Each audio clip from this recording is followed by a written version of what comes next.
ഇടുക്കി ശാന്തൻപാറയിൽ ഓട്ടോയിൽ കാട്ടുപന്നി ഇടിച്ചുണ്ടായ അപകടത്തിൽ ഓട്ടോ ഡ്രൈവർക്ക് പരിക്കേറ്റിരിക്കുകയാണല്ലോ.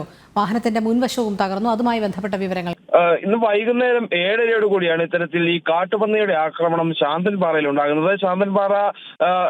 ശാന്തൻപാറയിൽ നിന്നും ഈ യാത്രക്കാരുമായി പോയ വാഹനത്തിലാണ് ഈ ഒരു കാട്ടുപന്നി വന്ന് ഇടിക്കുന്ന സാഹചര്യം ഉണ്ടായത്. ഇതേ തുടർന്ന് ഓട്ടോയുടെ മുൻഭാഗം പൂർണ്ണമായും തകർന്നു. ശാന്തൻപാറ സ്വദേശി ശിവകുമാറിനാണ് ഈ ഒരു കാട്ടുപന്നിയുടെ ഈ ആക്രമണത്തിൽ പരിക്കേറ്റിട്ടുള്ളത്. ഈ ഓട്ടോയ്ക്ക് നേരെ ഈ ഒരു കാട്ടുപന്നി ഓടിയെത്തുന്ന സാഹചര്യമാണ് ഉണ്ടായത്. എന്തായാലും ഈ മേഖലയിൽ കാട്ടുപന്നികളുടെ ശല്യം രൂക്ഷമാണെന്ന് നേരത്തെ തന്നെ നാട്ടുകാർ ഈ വനംവകുപ്പ് ഉദ്യോഗസ്ഥരെ വിവരം അറിയിച്ചിരുന്നതാണ്. പക്ഷേ വനംവകുപ്പ് ഉദ്യോഗസ്ഥരുടെ ഭാഗത്തുനിന്ന് ഈ ഒരു കാര്യത്തിൽ ഇത്തരത്തിലുള്ള കാര്യങ്ങളിൽ ഒരു ഇടപെടൽ ഉണ്ടാകുന്നില്ല എന്നൊരു ആക്ഷേപമാണ് നിലവിൽ ഇപ്പോൾ നാട്ടുകാർ മുമ്പോട്ട് വയ്ക്കുന്നത്. മുമ്പ് ഏതാനും ദിവസങ്ങൾക്ക് മുമ്പാണ് ഇതിനടുത്തുള്ള വൈസൽ വാലി മേഖലയിൽ കാട്ടുപന്നിയുടെ ആക്രമണത്തിൽ ഒരു വനിതയ്ക്ക് പരിക്കേൽക്കുന്ന സാഹചര്യം ഉണ്ടായത്.